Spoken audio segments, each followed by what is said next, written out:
네, 이 병원에 가보면 이 중환자실 참 불편하고 여러 가지 문제점들이 많죠.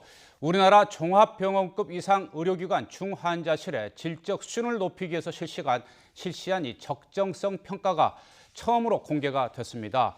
그 결과를 보니까요, 1등급을 받은 기관은 전체 4.2%, 260여 개 병원 가운데 불과 11곳에 그쳤습니다. 임상호 기자입니다.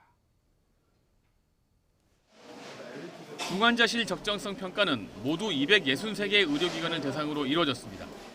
지난 2014년 10월부터 12월까지 3개월 동안 중환자실 입원 진료분으로 모두 3만 7천여 건을 평가했습니다. 인력과 시설 등 구조 부분과 중환자를 진료하는 데 필요한 기본 과정을 제대로 수행하는지 보는 진료 과정, 48시간 내 재입실률을 보는 진료 결과 등 모두 7개 평가 지표가 대상이었습니다. 평가 결과 평균 점수는 58.2점이고 상급 종합병원은 89.2점, 종합병원은 52.1점으로 나왔습니다. 전문의 1인당 평균 44.7병상, 간호사 1인 평균 환자는 약 3명에서 4명이었습니다. 1등급을 받은 기관은 전체 4.2%인 11개 기관으로 서울에서 강북 삼성병원과 고려대 구로병원, 서울대병원과 서울 아산병원 등 모두 7곳으로 나타났습니다. 경기권에서는 분당 서울대병원이, 경상권에서는 부산대병원과 칠곡 경북대병원 등 3곳이 1등급을 받았습니다.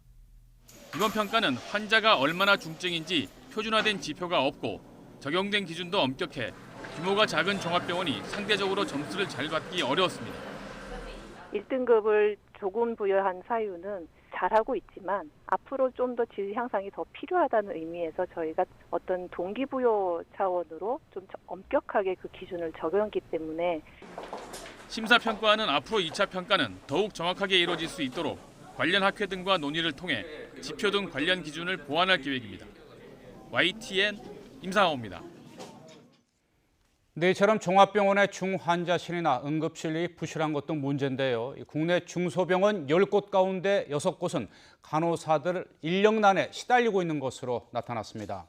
한국보건산업진흥원이 병원급 의료기관 362곳을 대상으로 설문조사한 결과 60.2%의 간호사 인력이 법적 기준에 미달한 것으로 집계됐습니다. 간호사 법적 기준을 충족한 병원 비율은 대도시의 경우 37%를 넘었지만 중소도시는 31%, 그리고 군 지역은 17.3%에 불과했습니다.